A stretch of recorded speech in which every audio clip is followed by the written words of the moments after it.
這中聯問題油的風波是繼續的炭燒。民團今仔日早起去公平會提出檢舉，表示中聯是泰山、福壽甲福茂三間公司共同投資的，而且這三間油品公司的油攏是對中聯來的，這定義是聯合行為，已經違反公平交易法，應該要對這三間公司開罰。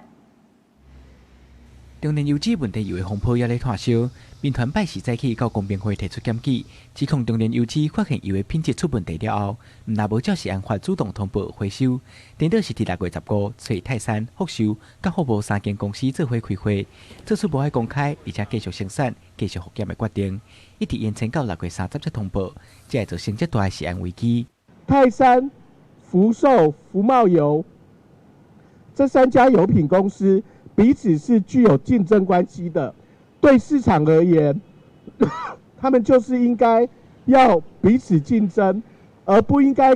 發生了這個就是致癌物超標的情況，他們去共同決定。中聯油脂會當去找這3間公司來開會，是因為中聯油脂是泰山、福壽甲福茂3間公司共同投資的，而且3間攏委託中聯油脂做初級煉油廠。民團指出，這款行為已經違反公平交易法，若是無經過主管機關的允准，有競爭關係企業袂當有聯合行為的規定，呼籲公平會應該按照公平交易法對3間公司罰去年10%營收。檢察官應該要依照刑法第38條第2項的規定，申請法院沒收泰山、福壽、福茂油所持有的中聯油脂股權，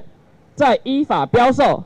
或者我們也可以暫歸國有，委託專業、正直、信譽良好的食品業者來經營。另外，民團也表示，這3間油品公司攏佔中聯油脂1/3的股份，股權甲董事結果都是聯合行為的證明。也認為這款股權的結果已經成出一種犯罪的工具，為了避免因擱再犯，也建議檢察官依照刑法第38條，向法院申請沒收泰山、福壽、福茂3間公司佇中聯油脂的股份，保護民眾的食安甲健康。記者郭宗林、李飄凱台北報道。